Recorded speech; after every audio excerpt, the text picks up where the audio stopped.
Hi, welcome to Tuesday, April 14th as our Confidence on Camera free daily acting lesson. Today we are talking about confidence, and our special guest is Olivia Cheng of the series, who's currently on the series Warriors. We just looked at her resume and demo a little bit. I can put the IMDb link in the post for anybody who is curious and wants to know more. Olivia's going to talk to us about uh, confidence on camera in whatever way suits her best. I want to start with the top level idea that I went over last week.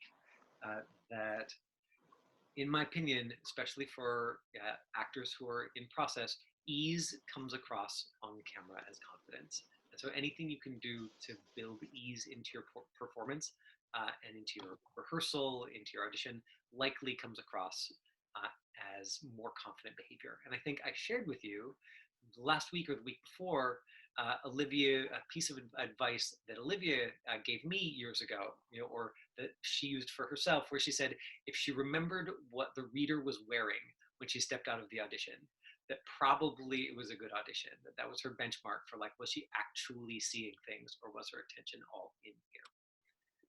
All right, Olivia Cheng, you are spotlighted. We will mute, oops, no, we won't do that. We will mute everybody else. So you have have them to yourself. Oh, okay. So this is like.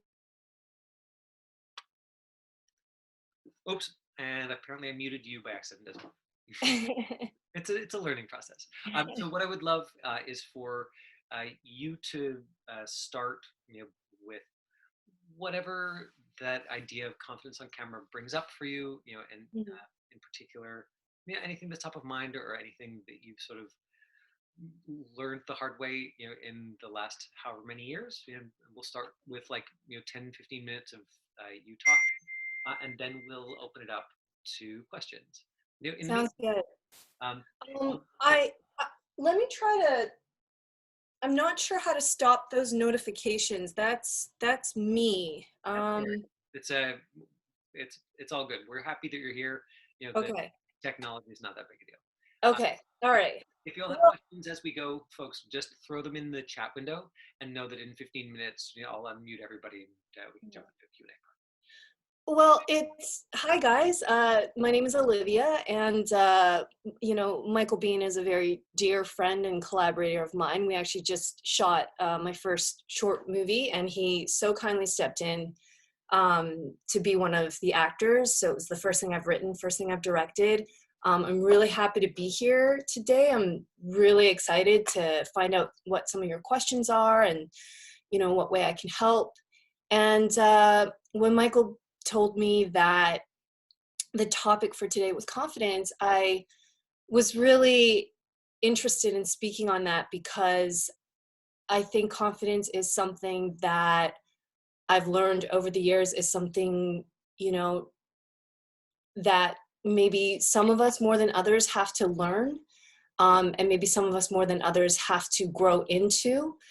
So wherever you are in your process of confidence, it's something that, regardless of whether or not you're an actor, it's something that's really, important to, life. And confidence was something that was something that I feel like I really had to work on. I originally wanted to start this by asking all of you what confidence means to you, and finding out in what ways you feel like you maybe don't have confidence, whether it's in the audition process or whether it's being on stage. I don't really know the experience and the levels of everybody who's in here in this chat room today. But maybe what I'll start with is, for me, what confidence means as a person, and I think sometimes we have to understand that what our understanding is as a human being is what translates into our work as an actor. And I think for me, as I've grown up, I've started to understand that confidence for me means being comfortable in my skin, being, true to what my understanding of a story is, and what's going to inform that is my life and my life experience. And, you know, sometimes maybe it's things that have um, happened to me that help me inform a scene or an exercise. Sometimes maybe it's something that I've absorbed through something I've watched, through another story that I've heard. So hopefully today, maybe by the end of it, you'll get some takeaways about how to, um, you know, build confidence in yourselves as artists, and how to really take that into your process. Um, so I guess without being able to chat with you guys right away, I think confidence as an actor for me really came about when I started to really understand how to have fun. And what I mean by that is, you know, even just from the one clip that Michael Biehn showed you, sometimes I play characters who maybe aren't having fun in their story. You know, I've done a lot of intense work in the last 5 years playing women who are survivors of incredible tragedy. Um, but it's always still fun for me to play them, or still fun for me to figure out what I want to say with them. And I think through finding what is fun for me is where I find my confidence. So let's start at maybe the beginning of the process. You know, Michael, I'm assuming that everyone here is aiming towards being a professional actor or has some degree. I can see you, so if you nod. Mhm. Um, That's the focus of the lessons. that's the focus of the lessons. Okay. Some Okay. folks here already have professional credits. Some people are interested in getting agents and are learning. Okay. Like the focus of the lessons is learning on camera film and TV acting for the purpose Okay. of auditioning and acting in commercial Sure. film and television.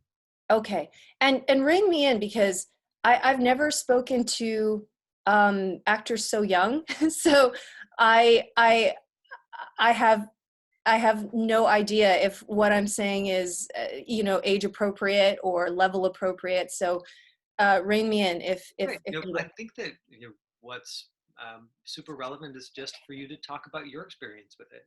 Okay. Because you've been doing this for a long time, and so you've had a chance to experience all those ups and downs, and so each little piece of that Sure. is useful. Okay. Well, first of all, I think I really love what I do. I think that's so important. Um, you know, I'm very, very lucky that basically I feel like I get paid to play. And I'm a very playful person naturally. So I always try to make sure that the process is playful. So when I get an audition, there was a great clip by Bryan Cranston, and I don't even know if you can find it being while I'm looking for it, but he talks about what our jobs are as actors when we go into a room. And he says, our job as actors is not to worry about booking a role. There are so many things, you guys, that make it completely out of your control, whether you book a role or whether you don't. I have been on the inside of casting rooms now. I have talked to executive producers.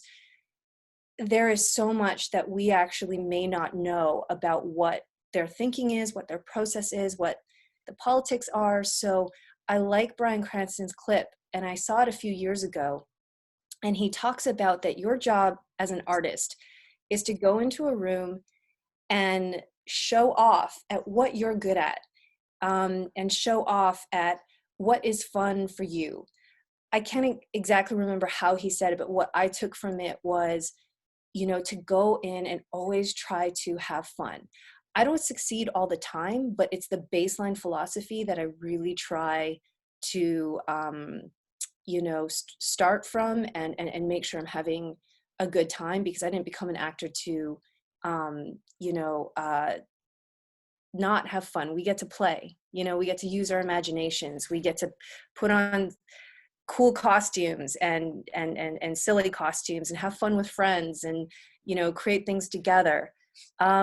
So I think as young artists, um, emerging in training, I think the most important thing is where you guys are at. I make sure you're having fun in your classes. Make sure you're having fun with your classmates. Make sure you're having, a good time in learning. Of course, you're going to hit certain points in your exploration and in your discovery where maybe some things feel a little blocked, or maybe you're not quite sure how to hit certain levels. And that's completely normal. I think as long as you're always trying to get back to a place where, there that you can find moments of playfulness. And Mhm. um, I think I remember when things really started to change for me, because I had been going to class for years. I took every class I could. I showed up at every acting related event I could. I volunteered at everything. I was just so eager to soak up, how to act. I started much later than you guys. I started when I was 20. I mean, I guess I'd been an extra on set for years and years and years, but when I really tried to pursue it as a career, I was 25, 26. So I started a lot later than you guys. So I felt a lot of pressure to, I guess, take something I loved and earn money from it, which is something you guys may not understand yet, because you're kids and you shouldn't have to worry about that. But for me as an adult, I left behind a successful job. I actually started in media. I can see you guys who here knows about like global news. I think it's called BCTV here. Okay, I can see some hands going up. So I used to work for global news as a reporter. And I left that job to become an actor. So I felt a lot of pressure to figure this thing out and, earn a living from it and prove that I could be successful. And that kind of pressure I created myself, it made it hard to have fun. I think Um, that but kind I, of pressure can be really relatable, for especially for teenagers, where like the source of it is very different, but it's like, have your life figured out, that pressure that folks feel as they're sort of coming up on the end of high school and their parents are like, well, are you going to do this, or are you going to go to that's university and get a real job? And so talking about your journey there, I think is actually really relatable, even if the circumstances are different. okay, cool. That's so true. Think especially in this world now where you guys are growing up in an age of social media and you can look at other people and their lives seem maybe so perfect, or they seem like they're doing so much. I think it does create a lot of pressure for you guys in a way that I didn't have to endure. Um, but where the fun and the career started to meld was actually, I remember this. I was in class with Michael Bean and we were taking scene study with Ben Ratner. And um, Michael and I had started to help each other with our auditions. And, I was taking improv, I was taking scene study, I was starting to have a lot of fun figuring things out and getting better and understanding how to pick up a script. And suddenly things that were hard for me when I started, like text analysis and understanding a story and like, being able to talk and sound like a normal human being and not like I was acting, it suddenly all started to come together after all this hard work. And I remember that my auditions started to be, I wasn't booking for so long. Like I used to joke that it probably cost my agent money to have me as a client, because I didn't book for years. But the casting directors in town, I think they just really liked my attitude, because I think they could see that I was working hard and that I always came in, and regardless of what my level was at, it was obvious that I did my homework. It was obvious that I put the work in. And I think I remember when I started to take the lessons from class, take the lessons from improv, from everything I was doing, and I started to look at those auditions as opportunities to play and opportunities to take those lessons I was learning in class and apply them to a real world situation. I think especially as a grown up when, I was working all kinds of jobs. So those auditions were an opportunity for me to like experiment and try different things and sometimes play the games I was learning in improv and applying them to my auditions. And that's why I think Bryan Cranston's clip affected me, because I was in there and nobody really knew what I was doing, but I knew I was playing like a status game from improv, or I was playing, a physicality that I was trying, or I was pretending that I was like, I was doing an animal behavior exercise. Like I was playing a lot of games with myself through the performances. And whether or not I booked the job, I was having a great time. And do you remember this audition, Michael? It was like a really small part, and it was for a project. It was for a movie of the week called like Hunt for the I-5 Killer, and Oh yeah, all yeah. You're talking about. right, and all it was I just played a girl who was pumping gas, and this creepy guy comes up to me, and it's our interaction. And I remember I was doing the kind of work in class that was starting to really level up, but sometimes I still couldn't figure out how to apply, the kind of acting I was doing there to an audition scene that was, much shorter. The writing was maybe a little different. There was a lot less information.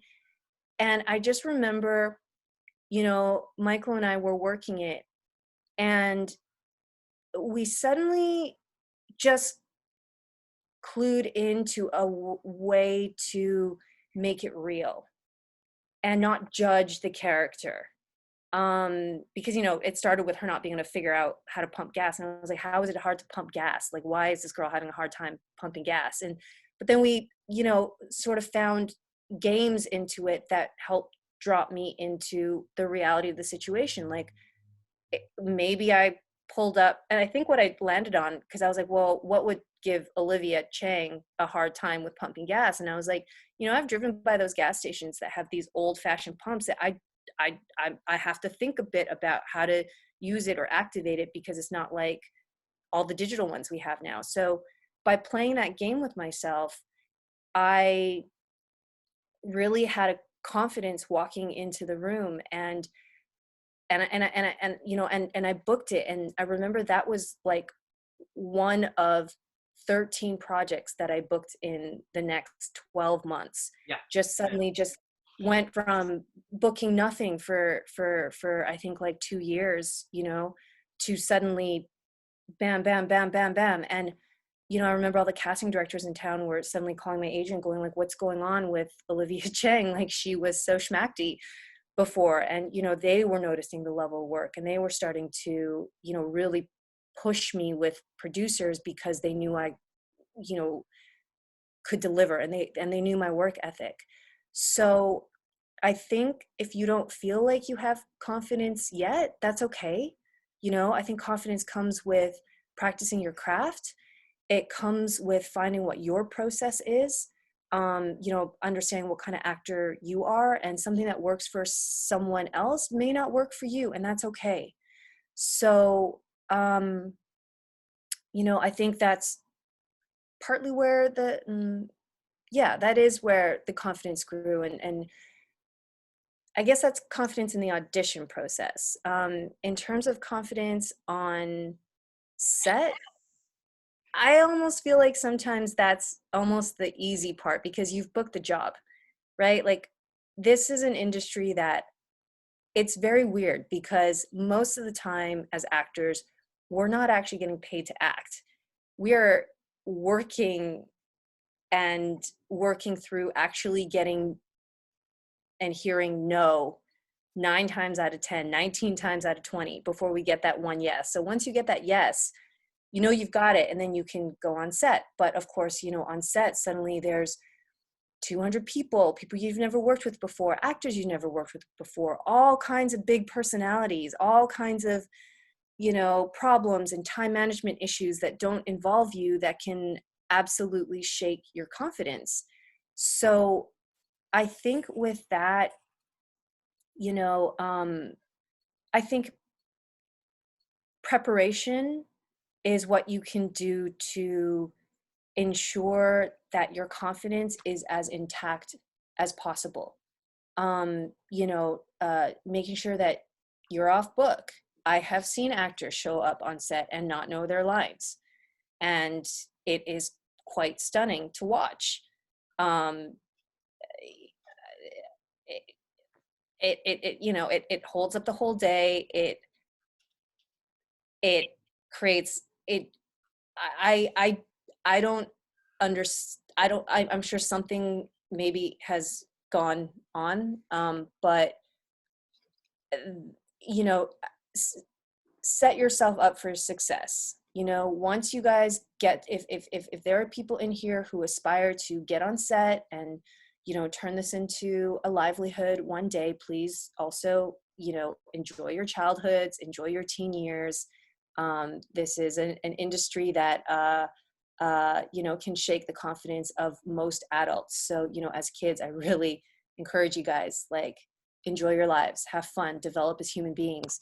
And once you get on set, set yourself up for success. Be prepared, but also be prepared to play, and also be prepared to change your performance, because now you're going to work with someone that maybe you just meet for the first time, and suddenly you have to pretend you're a boyfriend, girlfriend, or your brother and sister, and you have to create this relationship very quickly.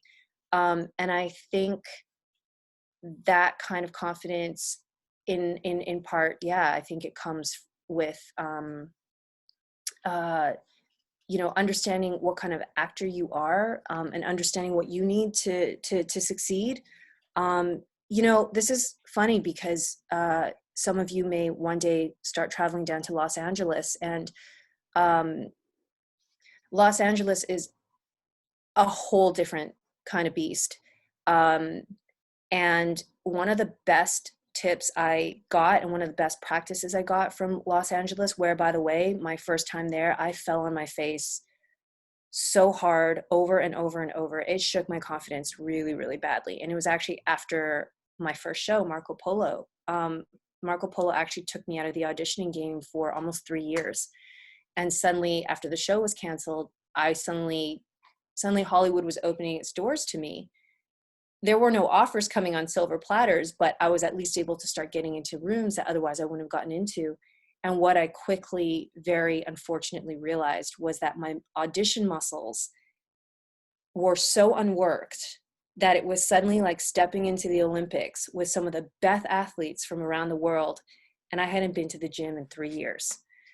So, staying in class and staying sharp, finding teachers who work for you, who work for where you are at your time in your life, really, really important. And I hadn't had the opportunity, because of my show,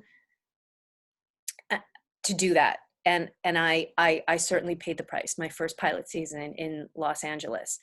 But out of the ashes of my first experience in LA, I remember there was one audition class I went to down there because I was so desperate to like work out those muscles again.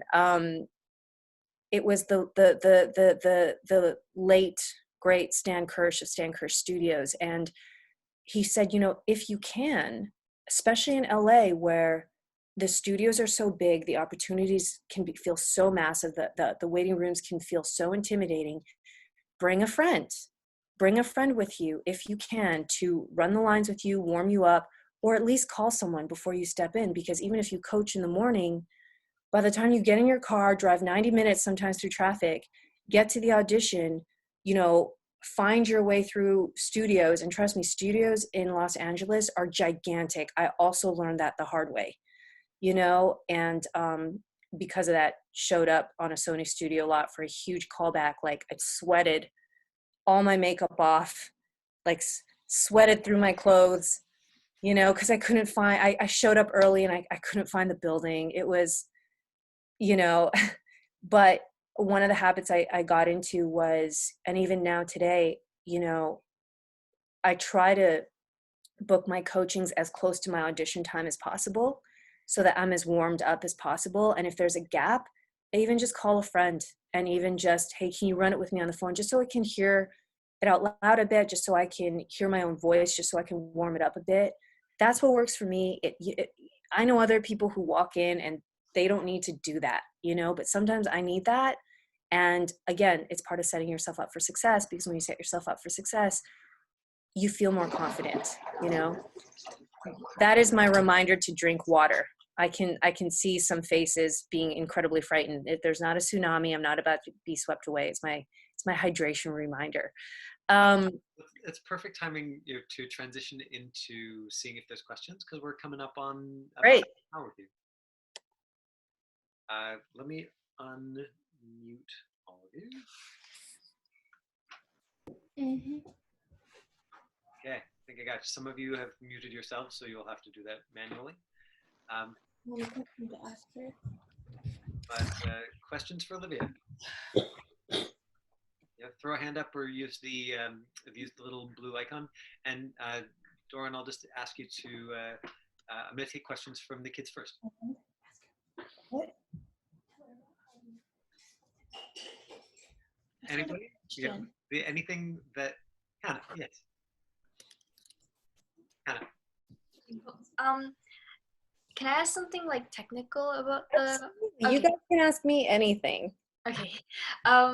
So if you like don't wear makeup, like does like foundation like do anything? Like I heard like some people it makes their face look really shiny and it's kind of distracting and stuff like that. But if you like don't wear makeup, it's fine if. What? So I think you're asking maybe whether to wear foundation or not. Is it better? Like you know what? I think I think that I think it depends on the person. I think at the age when you're a child actor, I don't think you have to worry about it. But I already know. Sometimes I know that there are men who will wear foundation or just a little light powder, because sometimes the lights can hit you in a way where, right, you look, I mean, it happens to me, like I will, suddenly the oils of my skin will be incredibly highlighted and I can't see it with my naked eye, but the camera might pick it up. Once you get on set, you don't have to worry about that. You've got makeup artists to help you. If you're self-taping at home, and I mean, this is why my wall is blue, because I do self-tape at home and I just decided to paint the wall blue. You can see that on screen for yourself, and I think adjust is necessary. I think at the age I'm guessing you're at, look, if you want to have some light powder, like loose powder on hand, and maybe like a foundation brush, you can talk to a makeup artist, at MAC or Sephora, or even at Shoppers Drug Mart. They've got the beauty boutiques. They're kind of like the big fluffy ones. Or sometimes they have those like clown nose looking ones. You can dab it a bit and just, dab it on. Look, again, the theme of this is confidence. And if it makes you feel confident about your appearance on screen, go for it. Okay. I especially for the girls, there's plenty of time for makeup. You know what I mean? It's a whole other conversation I can get into of what it means to be a woman in society. But, I think it's very, very smart to understand your medium. We do work on camera. We do have lights. I think it's really smart to understand, if you're trying to create a certain look or you're trying to be aware of certain technicalities. I think that's really smart. I think that's a really smart thing to do. Okay. So again, I'm not encouraging girls to wear makeup before you need to or before is age appropriate, but purely on a technical basis, there's nothing wrong with that. In my early 20s, I knew some guys like you who particularly who were going out for romantic leads, who swore by things like clear mascara. I remember this one guy who was like, "That's my secret weapon, like every audition." Okay. Yeah. Right. Yeah, and I mean, here's the thing: if you look at red carpet photos, a lot of the men they have grooming sessions. So what that means for the male stars who are about to walk the red carpet is they have a makeup artist who grooms their nose hairs, cuts them to make sure they don't have nose hairs coming out of their out of their face. And they maybe get their haircut spruced up, and then they get some powder, because the lights on those red carpets are next level. So hey, if they're doing it. Lincoln, you had a question before. Do you want to? Okay, you're good. Lily, you're gonna have to unmute yourself because you've muted yourself. Hi, Lily. I can't see you, but You can't. If you go into gallery view, Olivia, you'll be able to see everybody at once. It's a little button at the top. It's got like. Look at everybody. There you go. See. Doran, you look very grown up for your age. You look like a very grown up 10-year-old. I've invited adults to this. I just started with all the kids. Amazing. Hi, Lily. Hi, I'm from a small town in Indiana. Do you think it's still possible? Like, the closest area is Chicago, which is 4 hours away. Do you think it's still possible for me to become an actress? Absolutely. You got time? Of course. Yeah, absolutely. You look, do what you can from where you are now. Being that reminds me, I wanted to talk to you because my girl's actual daughter wants to join this from Edmonton. Oh, great. But before I forget, but yeah, Lily, don't worry about that. Look, I'm from Edmonton. I'm from Edmonton, Alberta. That's 16 hours away from Vancouver. Wow. By car. It's a 2-hour plane ride. Do what you can. Like, I think the fact that you're here, you're joining these things, watch movies, watch great performances, read books when you can, and make sure honestly, guys, make sure you're becoming a well-rounded human being, like work on your compassion, watch documentaries, understand how people think. Like, there are so many characters in life. Like, talk to people. There's so much you can do now to prepare for becoming a professional actor. And, when you're old enough, you can move from a small town and go wherever you want and go to school or, look for an agent. So absolutely. All right, thank you. That's Avia. What are some of your Last question. What are some of your personal techniques to help calm yourself down before an audition if you are nervous? Oh, that's a great question. And what a beautiful name. Avia.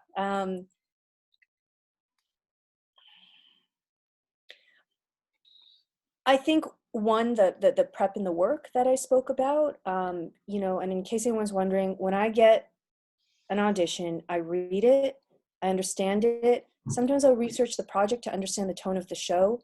Then if I can, I'll drill it with a friend and I'll try to memorize the lines just as a drill. Like, if, I'm just going to read up, Microsoft updates are ready to be installed. Microsoft updates are ready to be installed. Like, so I'm not putting any expression on it, then I might coach it, or I might understand it enough to go in. And then, of course, when I get in my car and start walking in, that's when the nerves kick in for me.